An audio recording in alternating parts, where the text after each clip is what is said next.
Welcome everyone to the 26th Poetry Africa Festival. My name is Sindiswa Busuku, and I have the wonderful pleasure of moderating this online book launch titled An Act of Sustained Meditation.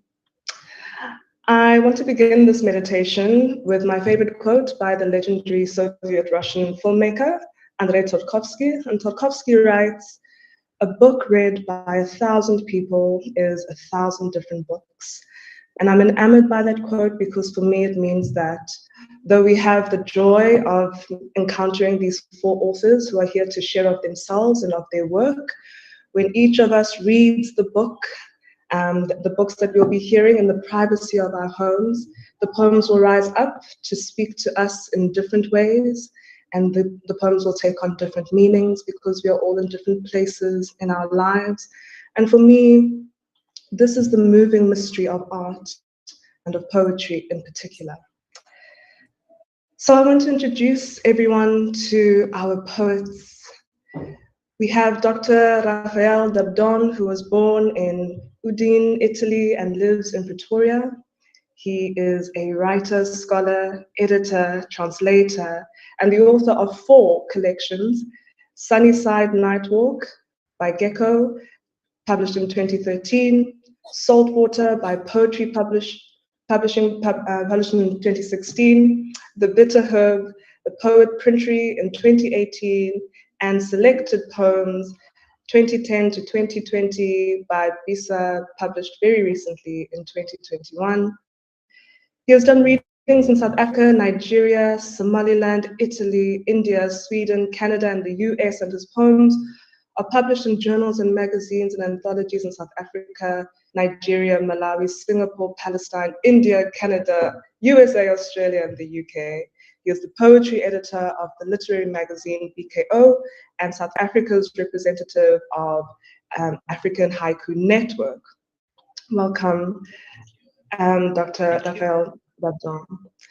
We also have with us Nondo Mpuma, born in Emakebesini, Emakesebini in the Eastern Cape Province. She holds a MA in creative writing from the University of Western Cape, and she is currently a lecturer at the same institution. She is the author of Peach Country, published this year in 2020 by Uhlanga Press. She is the winner of the 2017 Patricia Schunstein Poetry Award, McGregor Award, and has been published widely in South Africa and abroad.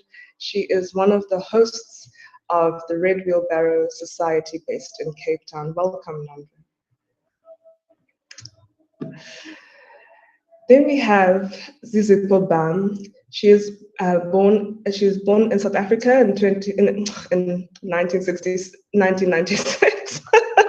Forgive me, and she is an award-winning poet who creates work that seeks to heal. Using the body and its experience as inspiration, she imagines a longing, loss, love, and turns her story into works of art.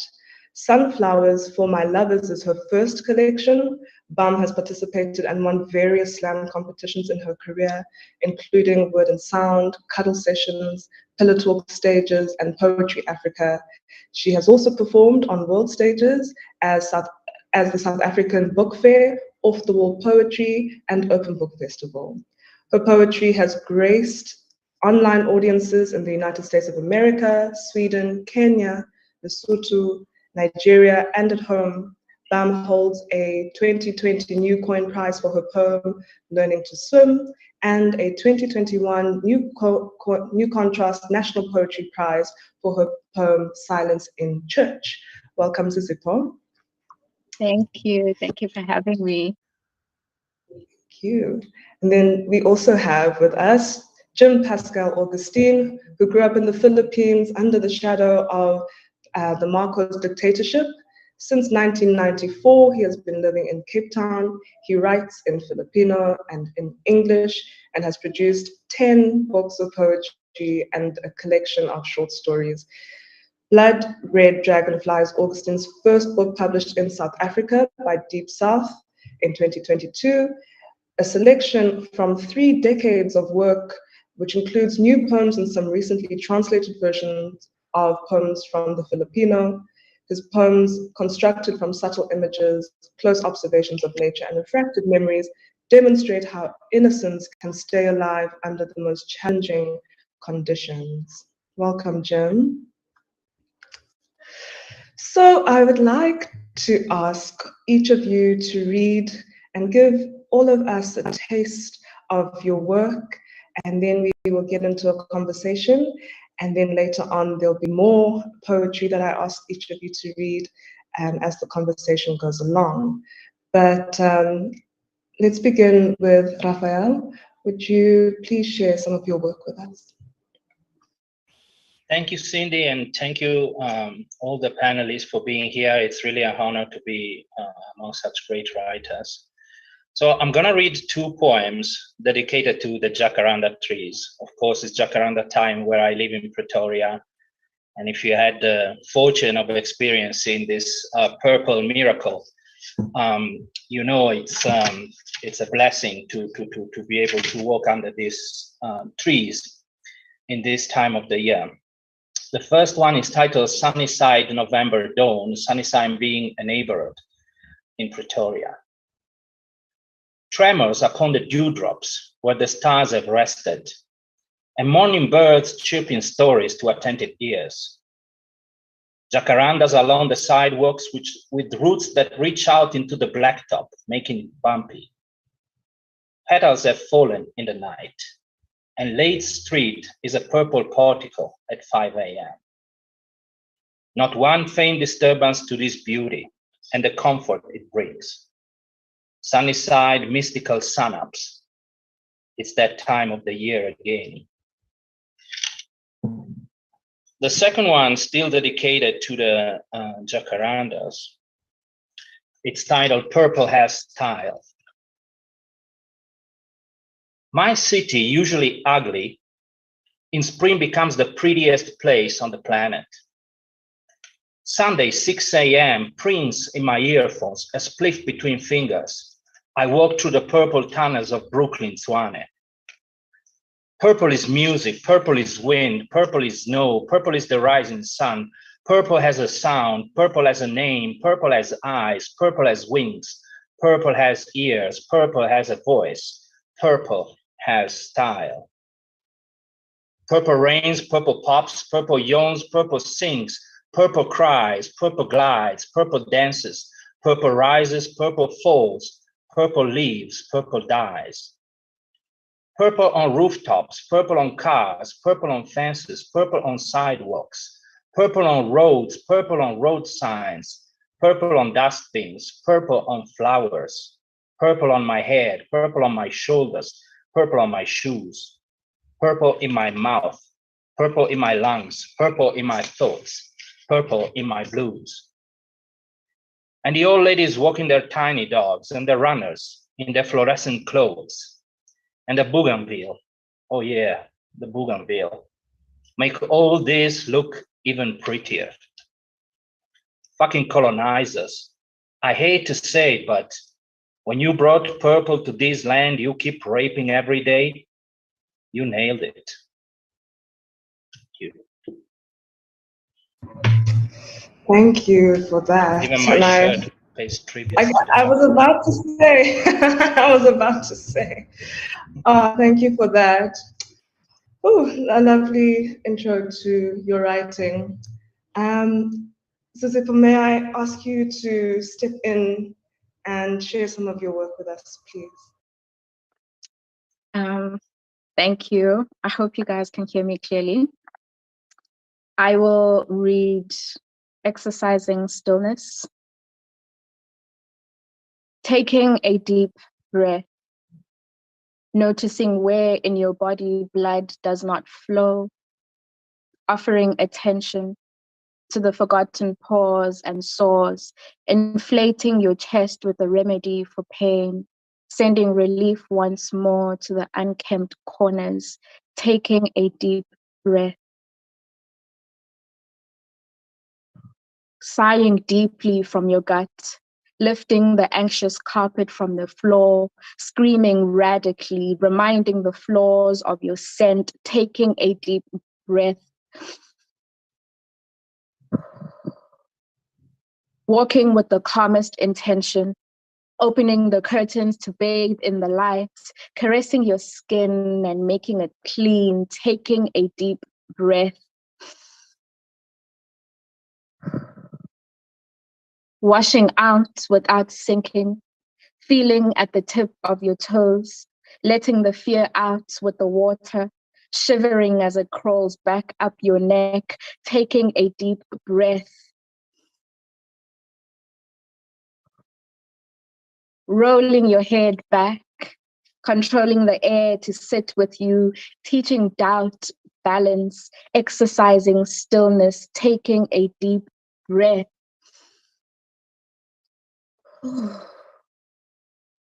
Training the energy beside you to obey, asking it to smile, saying it is going to be okay, saying it is okay to not be okay. Thank you. My second poem is in honor of Mental Health Awareness Month, and literally I realized this morning that it's the 13th today, and on the 14th of October, a few years back, a very good friend took her life by suicide. And I just thought it would be fitting to read this today because, you know, to kind of honor her life, but also raise the awareness of mental health. It's called Blackburn South Point Student Accommodation. Strange things have grown out of the ground. Stranger things have fallen out of the sky. A garden sprouts from a single seed, or a figure offers itself to the air. Is it possible for a flower to grow inward, like the place we go to hide within ourselves? Is there a special kind of love that comforts the emptiness there?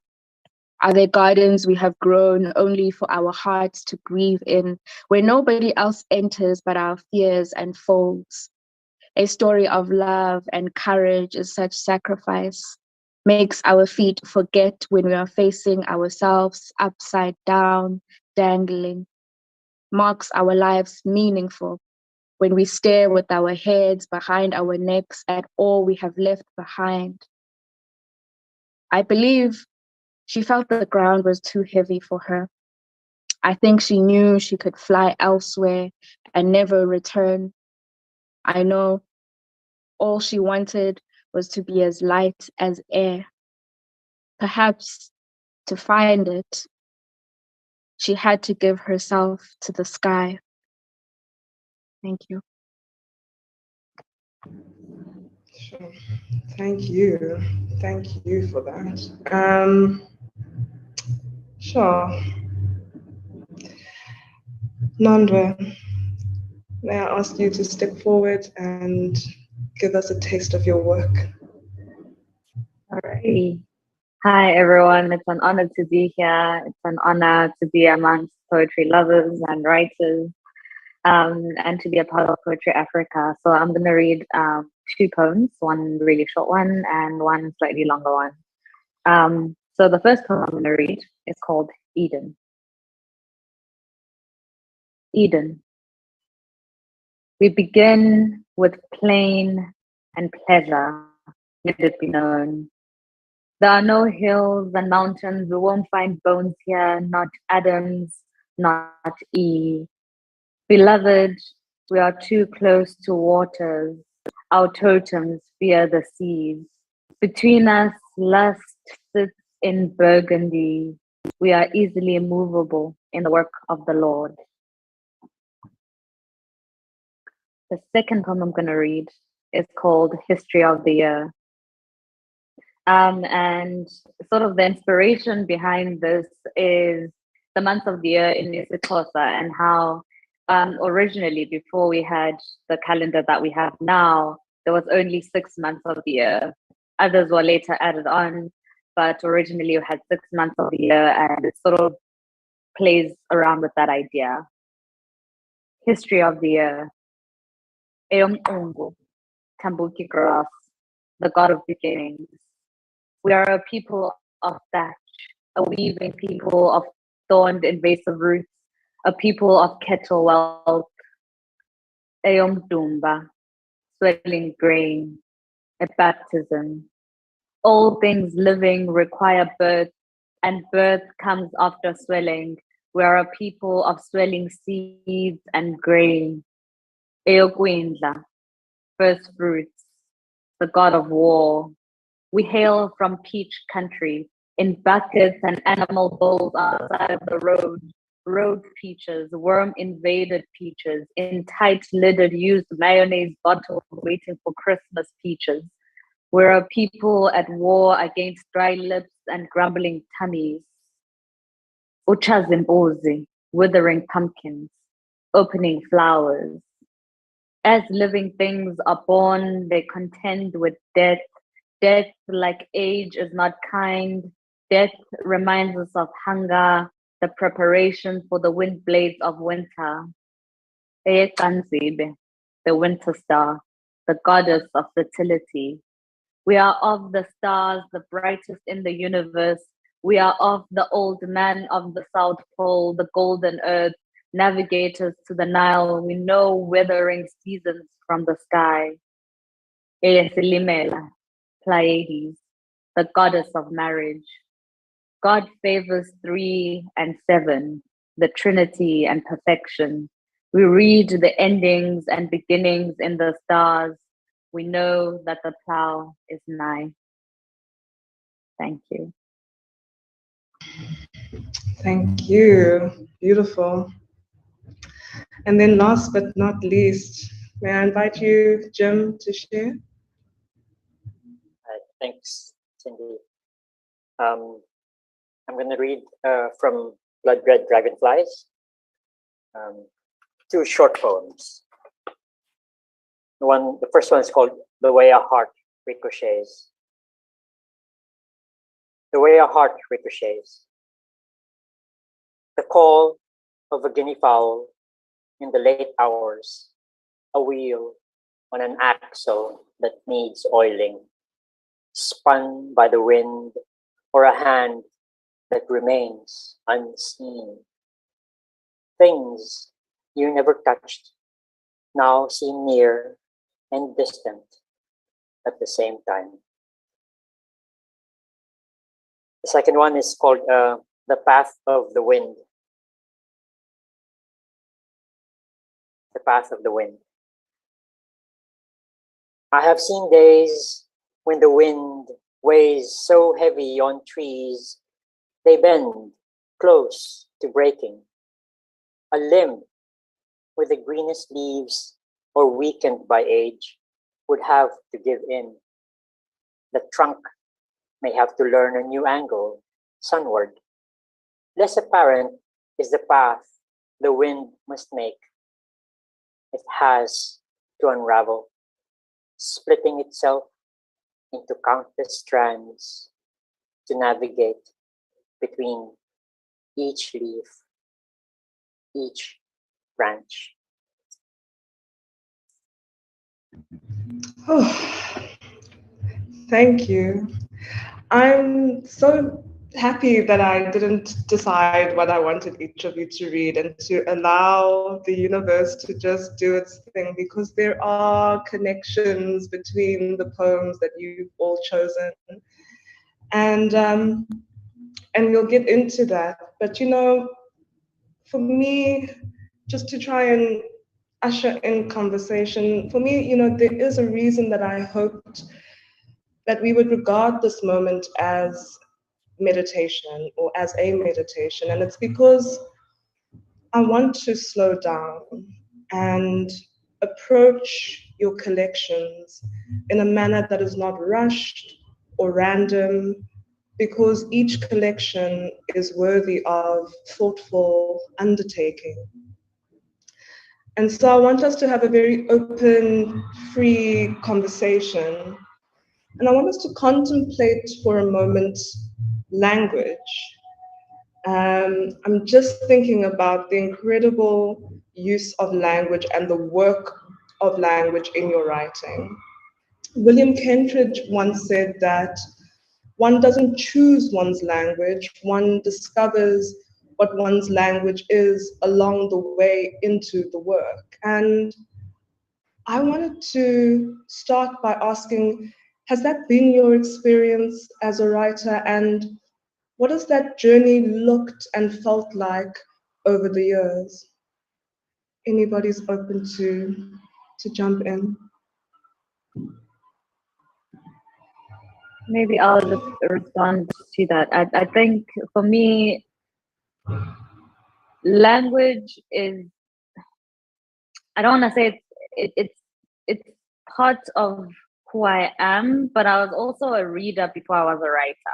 I was more of a reader than I was a writer, and that heavily influenced how I write, but also how I speak influences how I write.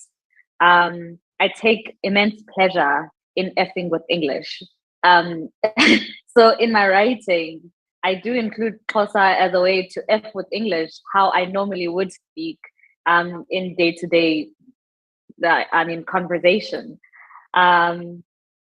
So that for me is more intentional. Me using isiXhosa with English is more intentional than just something that comes out of I don't know where. And with English, I'm very careful in how I utilize the language. The words that I use, I'm very particular about the words that I use. And that may be a result of training, but I also would credit reading. That, I believe that readers choose words very specifically, and also meaning then is translated in a very specific way. And a careless reading then would also F with my intended meaning, I guess. So that's my response. I'm not sure if I'm responding to you properly, but I think it does serve as a starting point.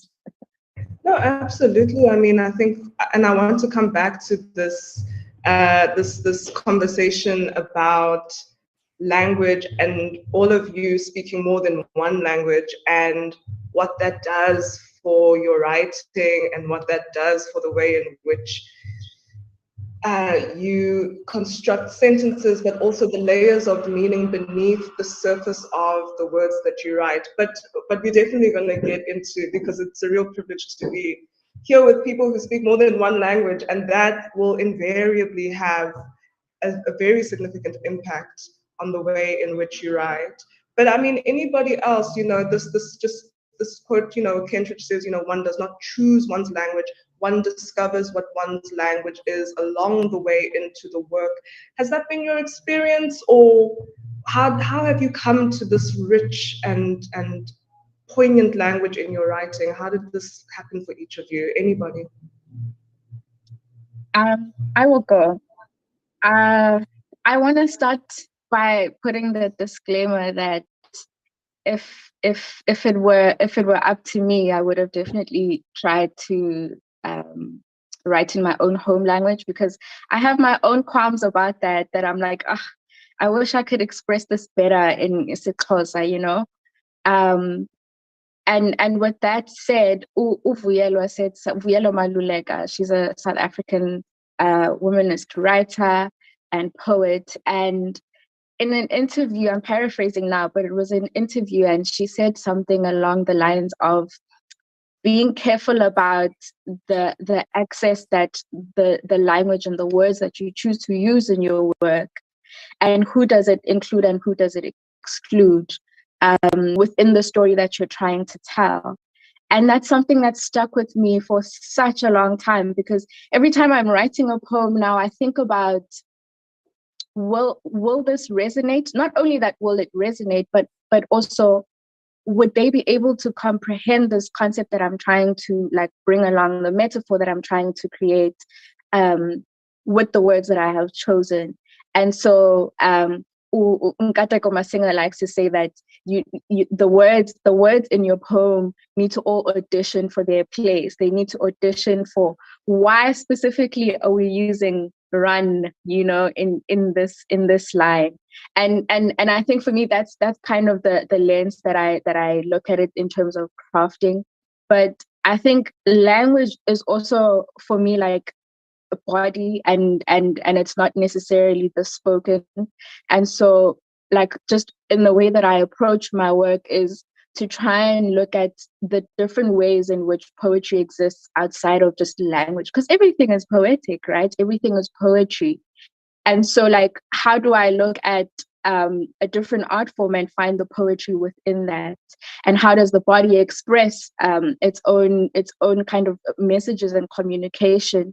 And so I look at the body and I look at art forms for me, which is something that I really, really enjoy and started doing from a very long time, was looking into art and how do I express myself using my hands? You know, how do I translate a poem using my hands? And that for me is language as well, you know, because it's a sensory experience. You need to feel it. You need to like hear it and touch it, you know, and so many different things that can better enhance the story that you're trying to tell. I discovered contour drawing, and it's been something that for me is also a way in which I can communicate, that I've learned to communicate poetry. Like in the middle, like literally just in the process of my writing as well, is that a poem will come to me, and then in the middle of the poem, I'll get like, oh, you should draw this, you know, this is how the line will go and whatnot, you know. And I try to translate that. I want to show you guys what I'm talking about. You know, this is what it looks like. Within the book, right, is that I try to translate that into how does the body experience the words that I'm writing on this page, and how does the body want to move and create its own language and communicate that same poem, so that like I myself am in constant communication with the poem that I'm writing, but also that when somebody else reads it, they're able to take it in other ways, in different ways that they understand poetry to be. So yeah, I think that's my relationship with language. It's definitely a growing one, because I mean my body is constantly moving and growing and changing, and so does the way that I take in the world. So yeah. Lovely. That's I mean, beautiful. Jim, yeah, that is. I mean, Jim, Raphael, just to add to this wonderful conversation. Okay, can I say something? Short. Sure. Okay. I didn't want to write in English. Originally, I wanted to write in Filipino because I wanted Filipinos to be able to read my work straight away. I was actually writing a lot of Filipino before I came to South Africa. But then when I arrived here in '94, it's a bit sad. I couldn't talk to anybody. There was no WhatsApp. So it was too expensive to phone friends from the Philippines at that time. So I started writing more and more in English. So now I've actually got more poetry in English than in Filipino, which makes me a little bit sad. Because language, if it's the one that you grew up with, it hits you more directly. Whether you're the speaker or the listener. So English is like a level down in terms of, so I've got this like layer before I get to actually feeling what I'm writing, if you know what I mean. It's like it's a translation or something of my own thoughts and feelings. I don't know if it's good or bad, but I'm writing in English now. But my plan is to translate my work in English to Filipino one day, bit by bit. Language is tricky. It's just it can be something like a weapon or something that bridges people. So it depends what you do with it. And yeah, as poets, I think we mustn't forget that that's the power of language that we're dealing with. Yeah. Anyway. Thank you, Jim. I mean, I think, Raphael, you have this collection that we're all enjoying right at the moment is bilingual. It's Italian and English. And I think it's the first time, if I'm not mistaken, that you've done this. But if I recall from your book launch, you did not translate yourself into, because you're fluent in both. You had an Italian translator for your English written poems, even though you are a native Italian speaker.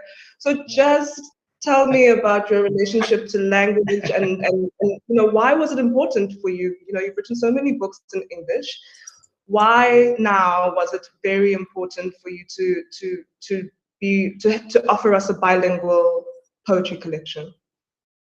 Well, thank you for this question, Cindy. And to be honest, very honest, brutally honest, it wasn't important to me. I would have never published my poetry in Italian. I wasn't interested in it because I'm not really interested in being part of the poetry community in Italy, although I have friends there. So it was an idea of my translator, who is also a very good friend of mine, great poet from Italy, to put together this book, which is selected poems, right? So it was his idea to put together a selection of my 3 collections and make my poetry be available to the Italian readers. So it really didn't come to me. As I say, I wasn't interested. I've never translated my poetry into Italian. I don't feel I'm linked really to that world, not to Italy, of course. That's my mother country, but to the poetry scene in Italy. Yet, when the suggestion from my friend and translator came, I accepted. I thought it was a good idea. It was time to put together this book and offer what I've written in the last 10 years to the Italian readers. At the same time, I feel a little bit embarrassed to have a book of selected poetry, because I think that's what accomplished poets have. Like Jim, who has like 1 million collections published. I've got 3 obscure poetry collections published, and then you have selected poems. It seems a bit too pompous, but it was the only way for me to make my poetry accessible to the Italian readers. And I enjoy the process, to be honest, along the way. Being able to experience my poetry in a language that paradoxically is not mine. My poetic language is English. I did not choose it. I was chosen by it. I started writing English when I came here, and it was a sort of calling, and that's why I consider myself a South African poet with a book translated into Italian now. It's weird. Wow. It's weird, but it's weird. It's wonderful. I mean, this idea that English is your poetic language, and that you did not choose it, and that you feel chosen by it. And everybody in this room has a different sort of relationship to this. Nanda, you're using a lot of Xhosa in the English. Jim as well. There's all of these relationships to language that I find really, really interesting. And so to take it to the next sort of question, which is still related, when it comes to the issue of language and when it comes to poetry, many people are intimidated by poetry for a variety of reasons. Either it was poorly taught in high school, or people are sort of stuck in the idea that poetry begins and ends at Shakespeare, which feels disconnected from who they are in their day-to-day lives, and doesn't. So there are a variety of reasons that people are intimidated by poetry, but the great Greek modernist poet Yannis Ritsos upheld the importance of plain language and simplicity in writing. And so for Ritsos, it was crucial that the language we choose as writers must not separate us from people, but rather bring people together. And so for me, when I read all of your collections, and actually, may I ask that everybody just hold up their books so that everybody in the room knows what your book looks like, so that they can go directly and purchase it when they are in bookstores. Oh, yours is behind you. There we go. There we go. Beautiful. I mean, these covers. If we have time, I want to talk about my daughter made the cover. Oh, wow. Oh, that's so cool, dude. Very nice. Thank you. But just to jump back, so for me, there's so many layers of understanding underneath the language of your poems, underneath the everyday speech, the subtle images. And do you think that you're perhaps able to bring these different registers and layers together because you can speak more than one language? And also, talk to me about the sort of deceptive simplicity of your writing, because there's no verbose language in this collection. You know, there's nothing highfalutin and, you know, sort of haughty or pretentious in the writing. Very clean, precise, chiseled lines, very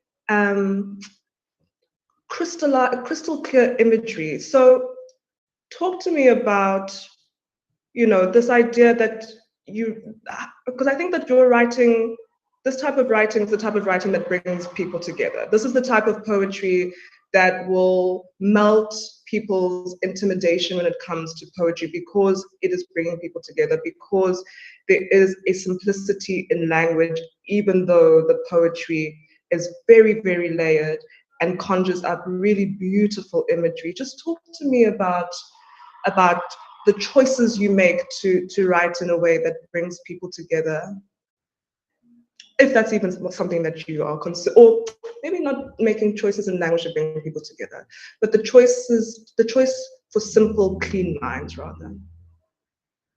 Okay. I can go on, please. So my collection, when I wrote it, kind of like the intent behind writing the collection was to write about the rural in a way that wasn't about the typical things, that wasn't about the poverty, the sadness. I wanted to kind of reimagine the rural, and in doing so, it was almost paying homage to where I come from. And where I come from, there is no library. I only started going to the library, I think, when I was in grade 4. So when I was, how I write in general, I write in very simple English. I love pompous words. I love complicated words, but I don't like using them in my own writing. Like, I love them as an obsession and not as something that is inherent in my writing. And when I was writing, sorry, I don't think I thought. May I jump in? Yes, I can hear you. May I jump in? You said you like it as a sort of obsession, but not in your writing. Can I just ask why? Can I just ask you to unpack that a bit? I think they are great in one sense, but I also think a lot of South Africans in day-to-day speech, we don't use a lot of pompous language. So to use it in a book for the reader, it would be very pretentious. And so that's one part of it. And another part of it is that I think the way that I think in both English and Xhosa. So when I write, I'm writing in both languages at the same time and not as separate entities. Or sometimes I think of metaphors in Xhosa and not in English. And when I write, I then translate the Xhosa or the Zulu into English. And so there's this process of both writing and translating all at the same time. And then I also then believe that Nguni, well, not only Nguni languages, but to me, because I'm a Nguni speaker, there are words in Nguni languages that are not, or that cannot be properly translated into English. As with metaphors, there are metaphors in Nguni languages that don't easily lend themselves to English. And so when I do because I said it's a choice for me to use Xhosa, when I do use Xhosa, I use it to the detriment of English. I don't use it as something that is equal to English. I use it as something that is superior to English in those particular poems in which I do use Xhosa. So those are very particular choices. And my writing is really about taking away. So if you do have my collection or you're going to get my collection, the poems are very short. And that's because my process is about taking away. I will write and write and write, and then my editing process is taking away, taking away, taking away. and we arrive at the poem that you then read. And so I think I'll stop there, but that's the way in which, that's my relationship to language, and that's how the collection came about. And that's probably not the same answer I've given. I've probably given so many different answers to similar questions, but they're all true. Yeah. No, thank you. I do. Mm-hmm. No, can you hear me? Yeah. Oh, okay. I would like to follow up on what Nondwe said, because I really resonate to some of the things that she said. Number one, the use of English, the English language in a political way. I also use English to kind of challenge it, right? Because I know the political baggage that come with the use of English, coming from a country colonized by the Americans. So, so the use of English for me, it's always political as well.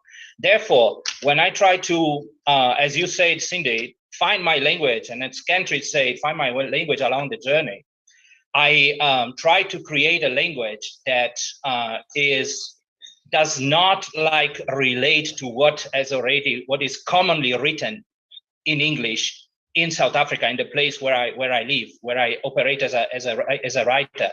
So if I look at what South African poetry generally offers, on one side you have the poetry that is performed, that is offered in performance spaces, slam and open mics, etc. On the other side you have the academic poets, and to me both type of poetry are in different ways overloaded. And therefore, I do like what Nondwe said. For me, I always apply the principle less is more. So for me, writing is a lot about editing, a lot about removing, until I get to a point where my poems are as clean, as dry as possible. And in this use of language, obviously, I use plain language. Poets who use plain language are also the one that inspire me. Jim is here, or Paul Celan, or Don Matera in South Africa, or Lance Sanson. These are the poets that inspire me, and they all use plain language. So I try to occupy that space, which I think it's largely unexplored in South Africa in terms of use of language. Beautiful. I think Anybody else want to jump in? Otherwise, we can also.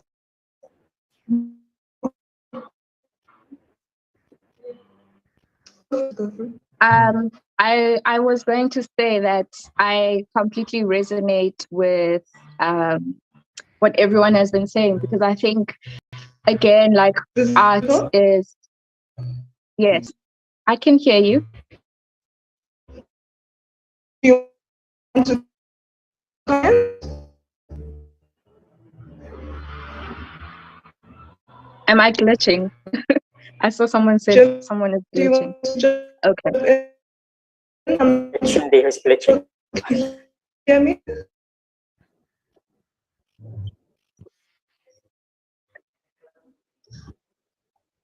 Sindiswa, I think you should go ahead. I think Sindiswa is stuck, yeah. Okay. Sorry, I think I'm glitching. Apologies. Continue, please.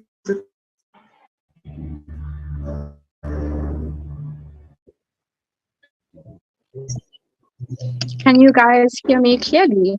Let me get a thumbs up. Yes. Cool. So what I was going to say is that I completely resonate with what Raphael and Nondwe are saying, is that I think at the end of the day, art always somehow ends up being a reflection of the time. And I remember, like, in high school when I first encountered Shakespeare And just all of that poetry that we were reading at the time for me was very intimidating, like you're saying, Cindy. It was quite daunting, you know. But I would be very bored within the English class and we're dissecting the poem, but immediately rush out on a Friday afternoon to go attend the poetry session at Bessie Head Library in Pietermaritzburg. And so for me, it was that weird relationship of I didn't start by enjoying poetry on the page simply because of the poetry that I was exposed to and introduced to on the page, which was in the classroom. And so I was very disconnected from the decorating of the words on the page and making it look big and just dramatic. And I was more interested in the performance of it, because for me, that's what captured me with poetry. I was captured by somebody standing up in front of people and telling a story through words and creating these beautiful worlds through poetry.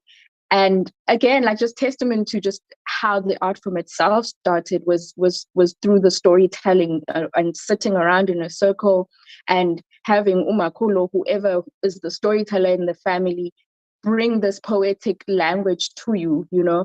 And so for me, I've always been kind of attached to that understanding of poetry. And so in my process as well, it's kind of, it's very interesting because I think it's something that I only later realized was actually happening, is that when I am writing the poem, I am also saying the words in my head at the same time. And so for me, it's the spoken, it's the utterance of the words that I constantly am aware of, instead of kind of making the words big and complicated. And, you know, the accessibility for me of being able to utter the words easily, of being able to move through the sentence as I would on a daily basis when I am speaking, is for me like what makes poetry so beautiful, because we're able to look at very mundane and simple things in life and communicate them with that simplicity, right? And but bring a beautiness to it and bring a joy and a light to that object, and look at it in a way that nobody was like actually paying attention to, and that object in comparison to something else, or just, you know, just kind of looking at the positionality of things. And so for me, like I really, really enjoy poetry that is uttered, that is easily uttered and spoken. Even when I am reading poetry in my own spaces, like I like to read out loud, because I think that's when I can really like see the things you're talking about, you know. And I guess in a way it does become political as well, because then what are you writing about that you're uttering, that you're speaking, that you're constantly repeating? It becomes a mantra, it becomes a testimony, it becomes so many things, a chant. And so like it's a very touch and go place when you look at how you place those words together and how they are said in everyday life as well.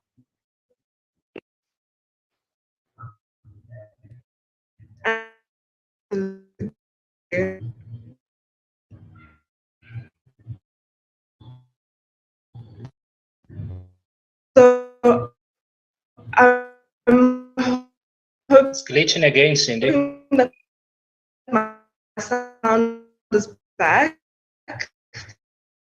It's still glitching a little bit. Okay, can you hear me?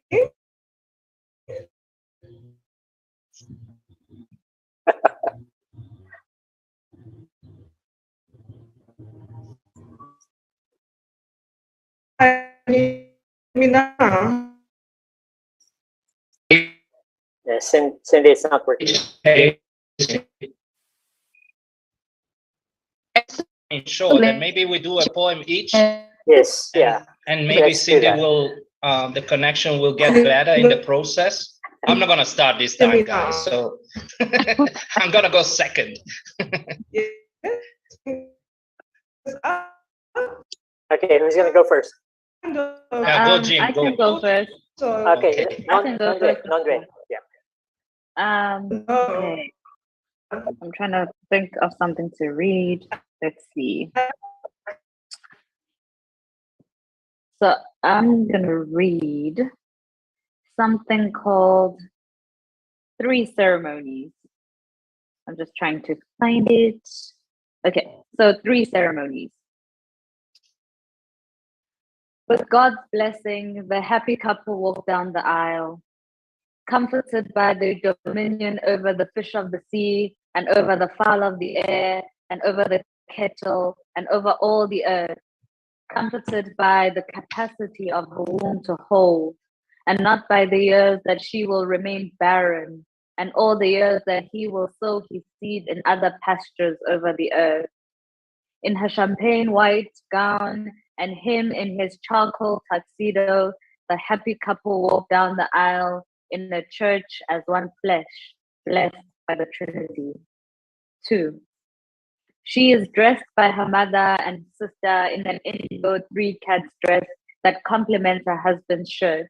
She sits on a mat, her head lowered, counting ants. Before they throw blankets over her, and her new family puts her in a thick off-white cotton gown with black trimming on the shawl and skirt. The old woman in the middle of the tent, next to her new granddaughter-in-law, holds a full jug of brew. She pours 3 drops on the ground while calling out 3 of the nearest clan names and asks them to open. In quick succession, the young woman is changed and more blankets are thrown over her, and she sits and marvels, and he sits and marvels over what a blushing bride she is. She who will brew beer, brew children, brew a home, all for him. 3. He enters her father's kraal with a gift that will make mouths move and a bottle of clip drift export under his armpit. He gifts her father with a cow and takes his leave. There is no special dress for the day. She is in everyday clothes in the home that she will leave for her own. Her family throws more blankets over her. They will keep her warm when he leaves. Should I read a second, or should we just do 1, 1, 1? Maybe 1, 1, 1, because running out of time. Cool. Everyone can now. Am I back? Yeah. You're Yeah. back. You want to go next, Jim? Okay. I can go after you. All right. Everyone, sorry about that. Okay. Can I read? They're quite short, hopefully short enough. Okay. First one's called Seeing in the Dark. Seeing in the Dark. It was a gift she never wanted to use unless you begged her for some glimmer of the future. She said faith should be enough, but seeing the doubt in my eyes, she had to allow geometry to lead me out of the dark. You will leave your country, stare loneliness in the eye, bury the dead among the living, and resurrect them unwillingly, because your hands are your way of seeing in the dark. I laughed, a bitter laughter I've never heard before. Beautiful. Thank you for that. Who's next? I can go, and I chose this one because we were asked to choose something that is somehow related to the theme of the festival, which is poetic justice, injustice. When I think about poetic justice, people of my age, old like me, they think about the movie with Janet Jackson and Tupac. But I also thought about the song by Kendrick Lamar. I don't know if you know it, where he meets this femme fatale. So I'm gonna read this one called The Stranger. Have you ever lived half of your life in hotel rooms, eating in restaurants with only a book for company? Walking the streets looking for a movie you haven't seen, or a bar you haven't been kicked out from? That's the way I felt the day I got stuck in Durban, drinking in a cocktail lounge where on Fridays, what is left of the middle class assembles. In the stillness of a passing glance, I found her. 2 strangers helping each other through a lonely night. Our eyes met, inside the shaft of a light where pleasures swarm. She carried the grace of prima donna I had seen some time or other in black and white films or visions. A secretless admirer, I kissed her hand in a state of sweet intoxication. She went to my head like an old bourbon. The fragrance of her passion was piercing and clean, like that of rose spirits. She crossed her legs, sipped her whiskey, and closed her eyes, cat-like. We danced, we chatted, we drank. We asked nothing of each other. We didn't kiss, we didn't touch. Just being together was enough. For all the time, I suppose we were pleasing ourselves. Like someone who walks away from the edge of waterfalls back onto the solid ground, I said goodbye to the stranger and left, to spend the night on the seaside with a full moon. Tomorrow is a long time off, and if love prolongs this moment and keeps these pencils straight, later at home, I will finish this poem, painted on thin sheets of cypress wood. I will add amber bracelets to the opal of her eyes, strong use of style and silk cast over her back, and make up stories about the stranger and me, and write songs about the night we never spent in each other's arms. Thank you. Beautiful. And who do we have next? Is it Zizipo? Yes. I want to read a poem called House Full of Bags. I grew up moving around a lot. And so in my house, there's just always been a packed bag, either on its way out or on its way in. I have a very strange relationship with bags. But yeah, the poem is called House Full of Bags. The house is full of bags. People are always leaving and coming back. The bags get filled up and emptied again. Bags full of books, full of food, full of spoons, bags full of other bags. In this house, we are nomads who live inside the bags, among the bags and on our backs. No fixed home, just gaping doors swinging open for the next. There they go, straightening their backs for the long road. Our mothers taught us how to run from as early as our backs could carry us. Their mothers taught them how to pack their bags, put their children on their backs and keep running, how to fill up empty spaces like we filled up our lungs. Our fathers emptied all the bags we unpacked until we learned of our absence without leaving the house, how to leave without packing your body, how to stay and still hold on to your bursting chest. How do you carry your father's love when it is a bag without handles? Did he hand it to you? You emptied your bags for his uncertainty. Your mother carried him in her purse until she broke her back. The difference between letting go and having never held on is the shameful presence of the bags with no owner. I'm holding an airbag when I attempt to love him. I'm compressing him into the spaces between my fingers, holding on tightly. I am molding him for the missing pieces of me, fitting him urgently into my hollow palms. When I am loving him, I am squeezing the airbag like a stress ball. I'm letting go of all of myself. I'm pushing myself into a corner, coiling my fingers to avoid letting go. I'm pushing myself into a combustion zone.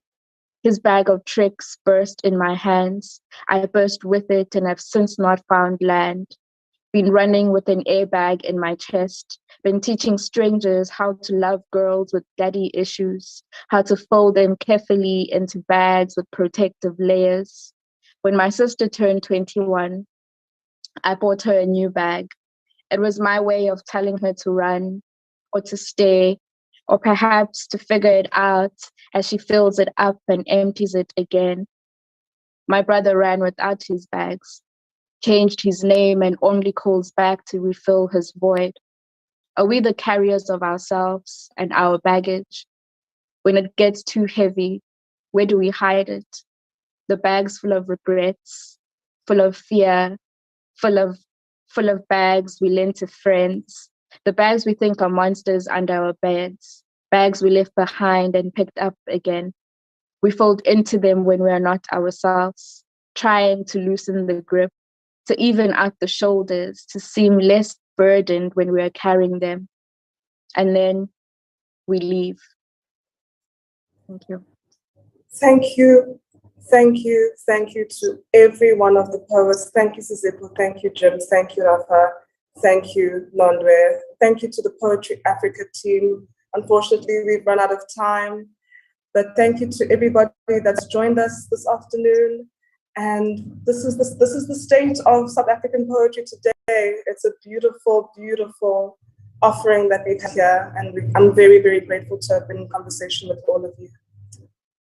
And so enjoy the rest of your afternoon, and thank you for sharing your work and yourself. Thank you.